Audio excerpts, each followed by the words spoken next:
नमस्कार मंडळी, कसे आहात? मजेत ना? मी सारिका तुमचं खूप खूप स्वागत करते माझ्या यूट्यूब चॅनल सारिकाज रेसिपीमध्ये। भाजीला काहीच नाही आणि काय बरे करावे रोज रोज भाजीला असा प्रश्न सर्वांनाच रोज रोज पडत असतो आणि त्यात जिभेला झणझणीत आणि चमचमीत खायचे चोचले। मग काय बनवूया आता झणझणीत अशी शेवभाजी। पण त्याआधी चॅनलला सबस्क्राइब आणि व्हिडिओला लाईक शेअर नक्की करा। चला तर मग हा चविष्ट सफर सुरू करूयात। लागणारे साहित्य पाहून घेऊया। इथे मी घेतलेले आहे 4 लहान मोठ्या साईजचे कांदे, 1 टोमॅटो, कोथिंबीर, साधारण 2 इंच आल्याचे तुकडे, 10-12 लसूण पाकळ्या, काही खडे मसाले, शेव, गरम मसाला, अर्धा चमचा मिरची पावडर, अर्धा चमचा धना पावडर, अर्धा चमचा आणि सुहाना मसाल्याचा 1 चमचा आणि अगदी छोट्या चमच्याने अर्धा चमचा हळद आणि कस्तुरी मेथी। चला तर आपण आपला कांदा कट करून घेऊया। कांदा स्लाइस मध्ये कट करायचा आहे, नंतर तो एका प्लेट मध्ये काढून घेतलेला आहे। आता टोमॅटो कट करून घेऊया। टोमॅटो देखील लहान मोठ्या साईजचं कट केलं तरी चालेल, आपल्याला ते भाजायचंच आहे। त्यालाही बाउल मध्ये काढून घेऊयात। इथे मी तवा गरम करून घेतलेला आहे आणि आपण जो कापलेला कांदा आहे आता तो तव्यावर घालून थोडं तेल टाकून त्याला भाजून घेऊया। या मसाल्याला आपल्याला जास्त भाजायचं नाही, हलकसंच भाजून घ्यायचं आहे।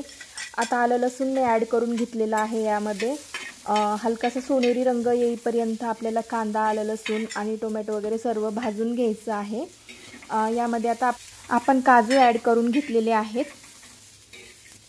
आता टोमॅटो देखील ॲड करून घेऊया आणि याला एक 5 मिनिटं आपण मीडियम गॅसवरती फ्राय करून घेऊया। थोडं तेल अजून टाकूया याच्यामध्ये, म्हणजे तव्याला चिटकणार किंवा जळणार नाही। याला छान हलवून घेऊयात। आता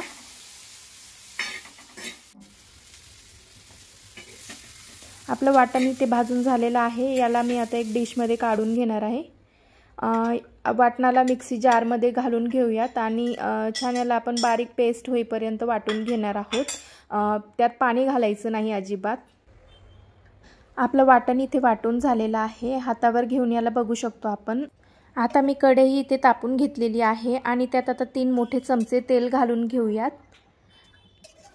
या चमच्याला आमच्याकडे उबळी म्हणतात बरं।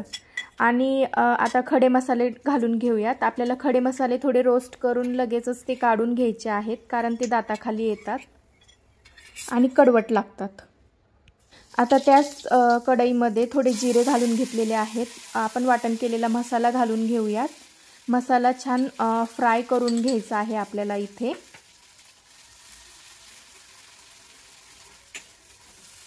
छान हलवून घ्यायचा म्हणजे तो कढईला चिटकत नाही।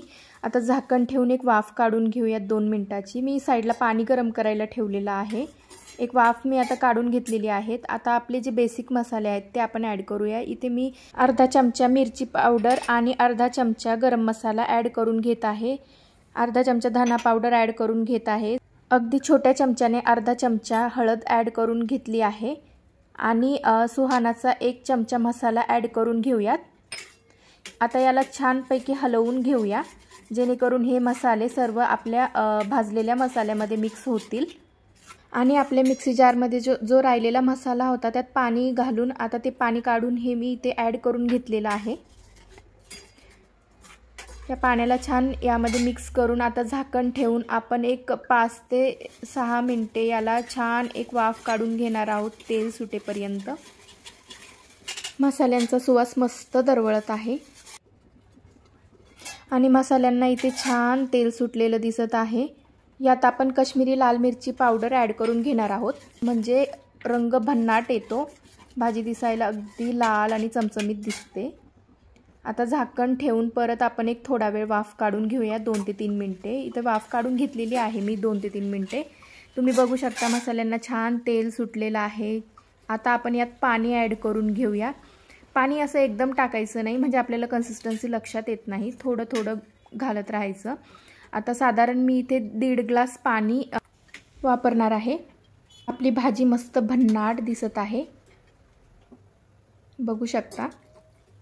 ही भाजी मी 3 लोकांसाठी बनवत आहे, तर याची कन्सिस्टन्सी मला आता योग्य वाटत आहे आणि चवीनुसार आता मी मीठ घालून घेतलेलं आहे। आता आपण आपली कोथिंबीर आणि कस्तुरी मेथी इथे घालून घेऊयात। कस्तुरी मेथी छान हातावर क्रश करून घालायची, म्हणजे तिचा स्वाद आतपर्यंत उतरतो. आता याला हलवून घेऊयात आणि एक 10 ते 15 मिनिटे आपल्याला याला झाकण ठेवून उकळी आणून घ्यायची आहे.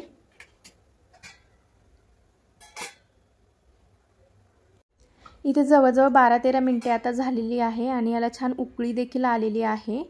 तुम्ही बघू शकता आधीपेक्षा थोडी भाजी घट्ट दिसत आहे. आता आपण भाजीमध्ये शेव ॲड करून घेऊया. आणि आता आपली भन्नाट अशी दिसणारी शेवभाजी रेडी आहे. तुम्ही याला सर्व करून घेऊ शकता. मी गरम गरम भातासोबत सर्व करून घेत आहे. यावरती शेव घालून घेऊया आणि आपल्या आवडीप्रमाणे आता डिशला गार्निश करून घेऊया. इथे माझी डिश गार्निश करून झालेली आहे. आता आपण टेस्ट करूया.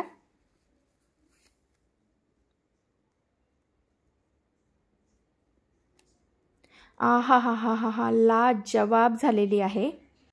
तुम्हाला व्हिडिओ नक्कीच आवडला असणार. चॅनलला सबस्क्राईब आणि व्हिडिओला लाईक शेअर करायला विसरू नका. पुन्हा भेटूया नवीन रेसिपीसोबत. धन्यवाद.